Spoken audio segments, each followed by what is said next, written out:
Olá pessoal, a gente vai começar agora a terceira aula da série de JavaScript e hoje a gente vai falar um pouquinho sobre operadores de igualdade e relacionais. Bom, eu vou começar aqui falando especificamente dos de igualdade. O objetivo desses operadores é você fazer comparações entre duas variáveis ou dois valores, e os tipos iniciais que a gente vai ver aqui é para verificar a igualdade entre variáveis, como o próprio nome já sugere. Bom, a princípio eu criei aqui uma função que ela faz a comparação entre dois valores que são passados aqui como parâmetro. Então, como vocês já aprenderam aí como é a declaração de funções, nesse caso aqui a gente está falando de uma arrow function. O que a gente está fazendo aqui? Eu estou passando dois parâmetros que eu chamei aqui de A e B e estou verificando se eles são diferentes. Caso ele seja diferente, eu vou tomar essa ação aqui, que seria colocar um log no console dizendo que A é diferente de B. E caso ele não seja diferente, eu vou tomar essa outra ação dizendo que A é igual a B. E basicamente, essa forma de codificar aqui é o que a gente conhece como if ternário, que é um if basicamente resumido em uma linha, um if-else resumido em uma linha. Beleza? Então aqui eu já vou passar os três exemplos aqui que são bem básicos. Então primeiro eu vou comparar dois valores que são exatamente iguais em valor e tipo. Depois eu estou comparando dois valores iguais, porém de tipos diferentes. E por último eu vou comparar dois valores diferentes, porém do mesmo tipo. Então, a primeira coisa que a gente tem que fazer aqui é colocar para rodar o nosso códigozinho. Então, vamos lá, Node, e o nome do arquivo, que no caso é o que eu estou editando aqui.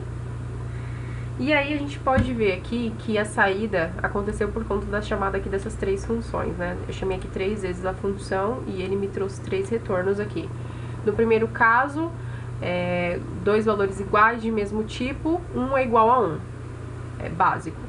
No segundo caso, 1 também é igual a 1, porque nesse caso aqui a gente não considera o tipo da variável e apenas o valor dela. Então nesse caso, o que o JavaScript faz? Ele converte essas duas variáveis para um tipo que seja compatível com as duas. Então de alguma forma ele sabe que elas são numéricas, então provavelmente ele converteu as duas para número. E aí sim ele fez a comparação entre elas e ele viu que é o mesmo valor. Por isso que o 1 numérico é exatamente igual a 1 em string quando você usa esse operador aqui, simples. E por último, vai dar diferente mesmo, porque 1 realmente é diferente de 2. Então a regra é, quando você não quiser considerar o tipo da variável, e sim somente o valor dela, você tem que utilizar esses dois primeiros operadores aqui, que é o igual igual ou o diferente igual. Aí depende da forma como você quer montar a sua lógica.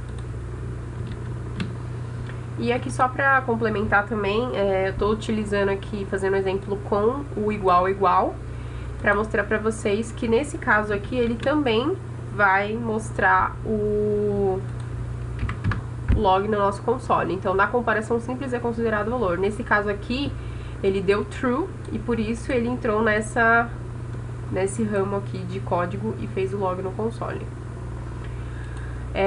Agora, quando você quer fazer uma comparação que a gente chama de comparação estrita, que é que você quer saber se os dois valores eles são iguais e têm o mesmo tipo, aí você utiliza esse operador aqui, que é bem parecido com o primeiro operador, a diferença é que você tem um igual a mais aqui no final.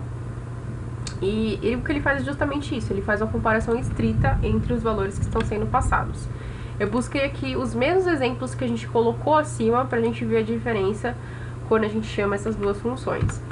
Então aqui, perceba que quando eu tenho esse caso aqui, no primeiro caso, 1 é igual a 1 e 1 é estritamente igual a 1, então nesse caso aqui que eu passei número de igual valor e tipo. Nesse caso aqui, na primeira comparação aqui, que é a comparação simples, 1 também é igual a 1, independente deles serem de tipos diferentes. Quando você usa o comparador estrito, ele já identifica que são de tipos diferentes e por isso ele dá um false como retorno da resposta.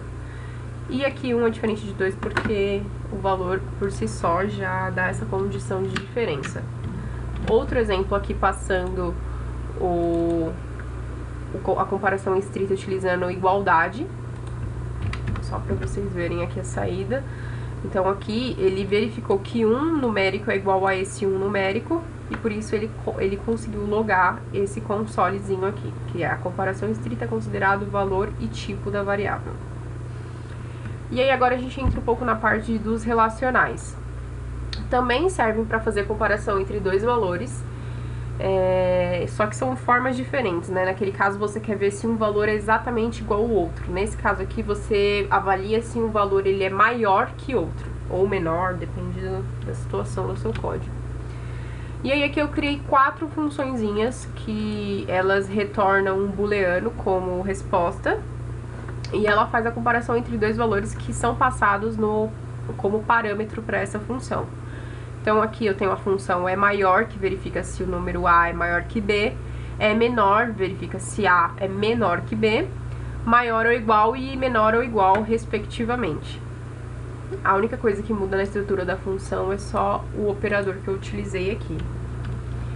Então, eu quero saber primeiro se 1 é maior que 0. Então, eu chamo a função é maior, passando 1 e 0. E essa ordem aqui é muito importante, porque dentro da função, você primeiro coloca A para depois B. Então, nesse caso aqui, a ordem do fator importa sim. Então, eu quero comparar sempre o primeiro fator em relação ao segundo. Nesse caso aqui, se eu colocar o meu console para rodar, eu vou ver aqui que 1 é maior que 0 e ele me retorna um true como resposta. Vamos ver os demais aqui. Eu já vou abrir todos. Então aqui, se eu colocar para rodar, a gente vê aqui a saída, que ficou da seguinte forma. 3 é menor que 2? False, não é menor que 2. 3 é maior ou igual a 2? Sim. 2 é maior ou igual a 2? Sim também, porque apesar de 2 não ser maior, ele é igual a 2. Então, nesse caso, se ele já for igual a 2, isso já condiciona ele a ser verdadeiro.